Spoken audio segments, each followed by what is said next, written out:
So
I have a couple of good afternoon, hello.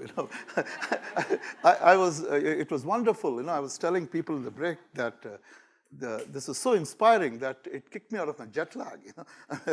And I feel so awake, sort of. The books that you see, there's a lot being said and written and talked and argued about education. There's Clayton Christensen, is a famous futurist, innovators, and he writes a lot about innovation, who talks about technology disrupting how we think about education, both in terms of what needs to be done and also what can be done. And there is also, if you'll pardon the shameless self-promotion, someone like me who worked with on pulling together a whole bunch of initiatives around open education, pointing to the possibilities.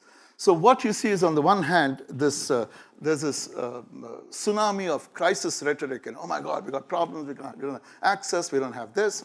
And then on the other hand, you hear this cacophony, actually, of saying, oh, this technology is wonderful technology, will grow hair on your head, all kinds of stuff.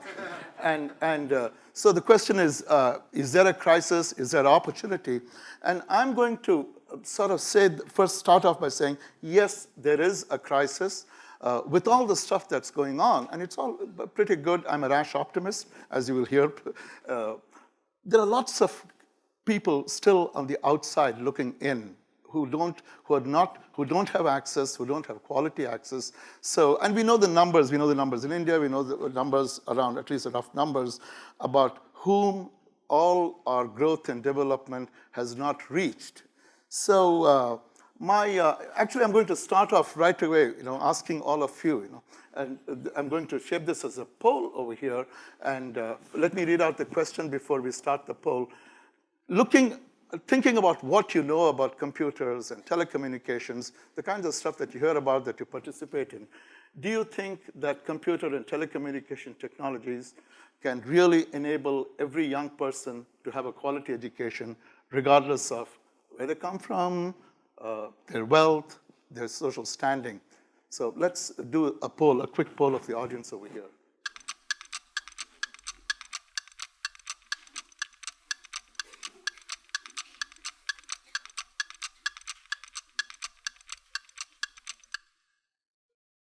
Okay, let's see the results. All right, so I have some battle over here. Look, this is the kind of results that you'll expect. I'm also going to say, again, reassert that I'm a rash optimist, and then see, are there conditions under which those technologies can actually make useful access possible? Can we, all relationship with perfection is an asymptote. So maybe we can move towards that kind of a goal. And I'm in my own life, I have seen digital technologies start having an influence, having an impact on education. I'll take you back to, and the assertion, this is what I wanted to start off by saying, actually, that when I think about technology and the forces of open. And technology, I would ask you to think generously about technology, hardware, software, policies, architecture, networks, and think broadly about open. And my assertion, my premise is that the intersection of these two, the confluence of these two, really points to some remarkable possibilities for access and quality. And I'd like to give some evidence that, that makes me have hopes towards this end. So I was talking about my own passage, which gives me some of this optimism.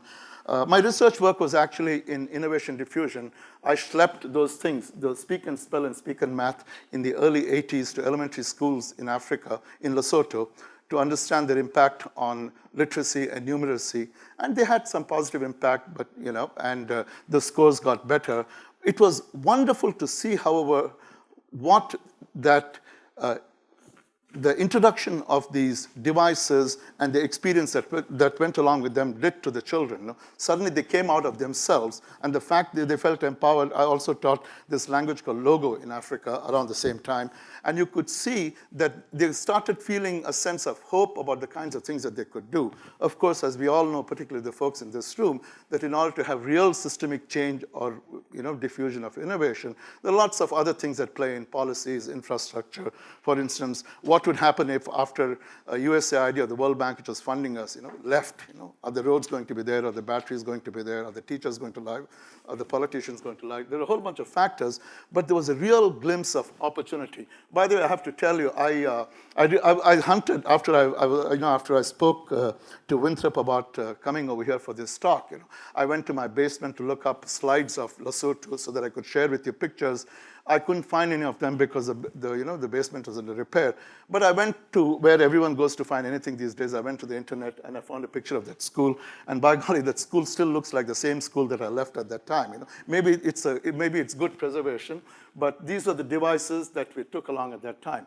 Fast forward, that was the mid-80s to 2 months ago when we were in Haiti. So this is a project that we are doing in Haiti, working with teachers. These are college teachers and some school teachers, working with them with simulations, visualizations in science, and with open education resources, all open education resources, where we're actually demonstrating this intersection that I talked about, open and technology, in order to improve STEM education, science, technology, engineering, and math education amongst the teachers over there. What is different over here is we just don't show them the resources and say, look, have at it, these are wonderful resources, but we actually model the kinds of things that we do at MIT with these resources and work with the teachers. But this is what's happening 2 months ago. There's a remarkable thing about this project, and it was touched upon by a couple of presentations. What we are doing is not just introducing people to simulations and technology, but these are resources that are being converted into Creole, the local language, because most of their education over there has been in French. There's been a lot of rote learning, and the premise is that people really need to learn these concepts in the local language. So we're actually creating lexicon in Creole for scientific terms and for science topics. So this is remarkable, and this is what makes me feel like an optimist. This was using open courseware, MIT's open courseware materials, and this is somebody who's really putting it to real practical use, boots on the ground use over here. Can anybody think about where this might be? This is not a poll, it's a quick question. Any answers? China, Chile, okay. Well, this is actually Mongolia, right? And this was, MIT recently launched this program called edX, this massive open online course. So unbeknownst to us, because it's openly available, kids in Mongolia got together, they rigged up the connection, and they are doing circuits courses over there using open. And we went and we said, there's a lot of hits coming from this area, a lot of diligence was done, and we found out these are kids in Mongolia using it. So that's sort of the power of internet technology in the open in reaching out for education. Now, I keep talking about open, and one of the things we like to believe, is that open has been around for a long time, but when MIT launched its open course, how many of you know what open courseware is? Lovely. So I won't tell you. So for the benefit of the few who might not know, it was MIT's announcement that it will make the content of all its courses openly available on the internet for free for use by the world. That was quite remarkable. what was really remarkable and why I feel so bullish about this whole thing is following that announcement, there are about upwards of 250 institutions around the world who have put out their courses and made them available. They've joined the consortium. You know, that's a movement. The fact that there is a body of people around the world who are putting out their own courses, some full courses, some packaged courses, and they are making it available for use by everybody around the world. And that's what is so significant, and that's the movement. So, which is about unlocking knowledge. More recently, we have had initiatives, you know, a variety of initiatives from Carnegie Mellon, edX, you know, things that are putting out modules like Khan Academy, lots of things of different kinds of education offerings, education services that are being openly available. So it goes all the way from open content to online, open online, the MOOCs, as we talk about them, open online learning resources, and kids in Mongolia being able to use them, which makes me feel very optimistic about the access goal that we hope we'll get to, some quality and access goal that we'll get to someday. So, and there are all kinds of simulations. By the way, this, for those of you who do not know, this is something that Carl Wyman, who was a Nobel laureate 2 years ago in physics, he's now at University of British Columbia. He has a whole group which makes his resources available, simulations, visualizations for physics, math, and chemistry, and makes them openly available. These are very well tested. So there's a lot of inherent to what people might feel about if, you know, as a species, we are inherently selfish, you know. There's a lot of people, there's a lot of intellectual philanthropy, you know, unasked for, that's going on, that's being made available to all. You know? And that's a very, very, so if you take that kind of a philanthropic tendency, the sharing tendency, and mix it intelligently with the affordances of technology, good things can happen, magic can happen. That's the kind of the thing that we're seeing over here. So, and it's about content, it's about experience, it's about all kinds of learning opportunities that are being created over here. So, I wanted to, given this situation, what I'd like to do is paint a possibility for you all. So these are simulations that are available on edX, you know, where people can go and actually play with circuits and so on. These are interactive visualizations that we create in my office. And for instance, that's a visualization of a DNA molecule that students, both in college and school, interact with. They'll grab a DNA molecule, and this is all done through a browser, right? Grab a DNA molecule, make measurements. They'll reach out into Cornell University's open protein database, make comparisons. And so the interactive visualization that's available through this, there are 400,000 downloads around the world from it. People download it, build curriculum materials around it, and use it in schools. So you have that simulation, the circuit simulation. You have resources like this. And this, which is a favorite initiative of mine, called iLab. Jesus de Alamos, who's there, is a professor, my colleague. This was his brainchild, where you can have access to real laboratories, not simulations, not visualizations. You can actually control network equipment, chemical reactors, and over the internet. So people can actually operate real labs through a browser over the internet. So we have students in Singapore, China, Sweden, who operate labs at MIT. But the kicker is that this is not about 5 labs at MIT, but the open architecture allows labs anywhere to be plugged in and made accessible to students around the world. I go to China, I'm sitting in Dalian, China, and suddenly this lady comes out and she's showing labs that they use. So when you think about the simulations, this virtual labs, real virtual labs like that, you think about telescopes like this that are being made accessible, and not only through the internet to students openly, and not only to the images through the telescopes, but to a community of experts, astronomers, who guide students through their excursions through this. You know? Because remember, open and internet is not just about content. It's about content, and it's providing access to just unprecedented amount of community to help you around. You know? So when you think about this collective, you know, think about these possibilities. There's another thing called Fab Labs, where circuits are sent and people construct locally, right? So, and there are games which I won't show you in the interest of time over here. But what I want you to do is think about this collective. Oh, this is a fun game, but we can't have fun now. This is still. But so you think about this, and my hope, my vision over here, which I'd like you to share and really get into refining, is that if you think about this collective of experiences, some of them virtual, some of them real virtual, some of them physical, some of them simulations, think about an active learning ecosystem that's available to all for real hands-on, practical, authentic learning experience that's available to people all over the world, different kinds of mixes.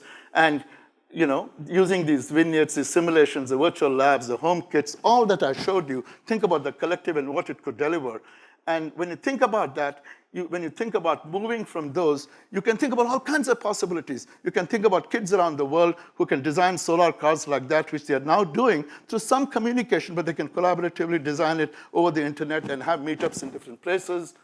You can think about them doing projects like this. These are rickshaw-based ambulances that our students go and do to learn engineering, but actually to do something very, very real. You can think about this kind of collaborative construction going on through these active learning experiences. That's a prosthetic. This is a Jaipur foot, by the way. That's created by students from MIT working in Jaipur, the prosthetic device. And so you can think about all kinds of possibilities, all kinds of change-based initiatives that, which involve active learning, but which are actually serving humankind in very, very interesting ways that people can get engaged in. So my question, my last poll before I ask you to join me in this journey is, you looked at all this stuff, there's content, there's resources, the remote labs, and when you look at all these technologies, is there any one that you think really stands out in its ability to really bring that child into the educational fold? Can we do this? Is there a magic bullet amongst these technologies?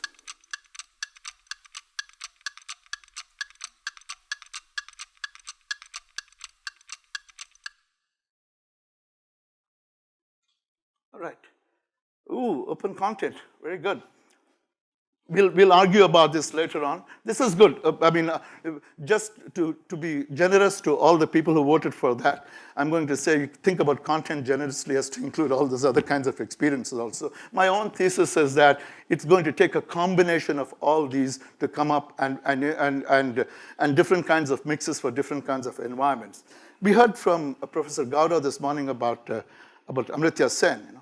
So I really think that when we think about the combinations of these technologies with the open movement, the kinds of initiatives that think, perhaps it is possible to get to that global ambition about the elimination of this unfreedom. And because we talk about this a lot, about elementary education, primary education, and all of us sitting over here and hearing from the presenters, we do believe that education is the key to unlock the gates for a lot of kids like that who can come in, the kids that we saw who are standing outside the opportunity to be able to come in. I'm going to end here by telling you one small thing. So my preparation, my doctoral work is as a futurist, right? And a futurist, what we began to believe was not somebody who forecasts the future, because God knows that's not possible. But a futurist is one who makes future possibilities more real for others. So we talk about the fact that you can create preferred futures. And I think that's the business that we are in, and I think that's what I'd welcome you to join me in doing with technology with open resources. Thank you.